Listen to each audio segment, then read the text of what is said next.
ભરૂચ જિલ્લાના આમોદ શહેર તેમજ ગ્રામ્ય વિસ્તારની મુસ્લિમ બિરાદરોમાં રમઝાન ઈદના પર્વની ઉજવણી કરવામાં આવી।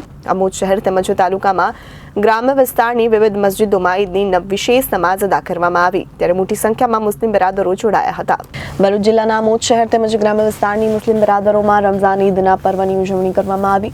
આમોદ શહેર તેમજ તાલુકાના ગ્રામ્ય વિસ્તારમાં વિવિધ મસ્જિદોમાં ઈદની નમાઝ વિશે અદા કરવામાં આવી, ત્યારે મોટી સંખ્યામાં મુસ્લિમ બિરાદરો જોડાયા હતા। નમાઝ બાદ એકમેકને ઈદના પર્વની પવિત્ર શુભકામના પાઠવવામાં આવી, ત્યારે આમોદ તાલુકાના ઇખર ગામે રમઝાન ઈદ પર્વની ઈદની વિશેષ નમાઝ અદા કર્યા બાદ મસ્જિદની બહાર મોટી સંખ્યામાં મુસ્લિમ બિરાદરો દ્વારા યુનિફોર્મ સિવિલ કોડ એટલે કે યુસીસીની લાગુ કરવા ગુજરાત સરકારની પણ વિચારણા ચાલી રહી છે, તેનો વિરોધ હાથ પર કરી કાળી પટ્ટી બાંધીને કરવામાં આવ્યો। ત્યારે આમોદ તાલુકાના મુસ્લિમ સમાજમાં ભગવાન આગેવાન તરીકે હાજી ઉસ્માન ભાઈ મિંડી ઉપસ્થિત રહ્યા હતા।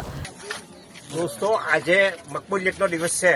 આપણે રમઝાનની ઇબાદત કર્યા પછીનો આ આપણને ઇનામ આપવાનો દિવસ છે, તો આજે તમે માગશો કે આ કાળો કાયદો આપણા પર આવેશના ને નાબૂદ થઈ જાય એ દુઆ કરી દીધો। એટલે આપણી પુકાર સાંભળી લેશે। એટલે આપણી વાયદો કરામ બાપે કર્યો કે હું મદદ કરીશ તો મુસલમાનોને જ કરીશ, એ કરશે જ તમે આજે કરી લીધો। દુઆમાં સાચું દિલ હાજર કરીને મૂકીને કરી દીધો, બસ ઇન્શાલ્લાહ થઈ જ જશે। આ દેશ આપણો દેશ છે।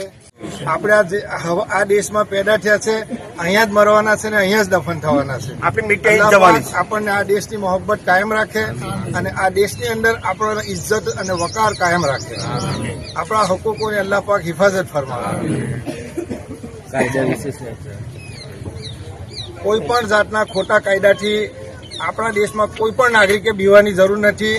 બંધારણે આપણને રાઈટ આપેલો છે કોઈ પણ ખોટી વાતનો બંધારણે બતાવેલા રસ્તે વિરોધ કરવા માટેનો। આજે આપણે બધા જે કાળી પટ્ટી પહેરીને ઈદ મનાવી રહેલા છે, એ એક કાયદો આપણી ઉપર જે થોપવામાં આવી રહેલો છે, એનો બંધારણે બતાવેલા રસ્તે વિરોધ કરવા માટે આપણે આ કાળી પટ્ટી ધારણ કરેલી છે।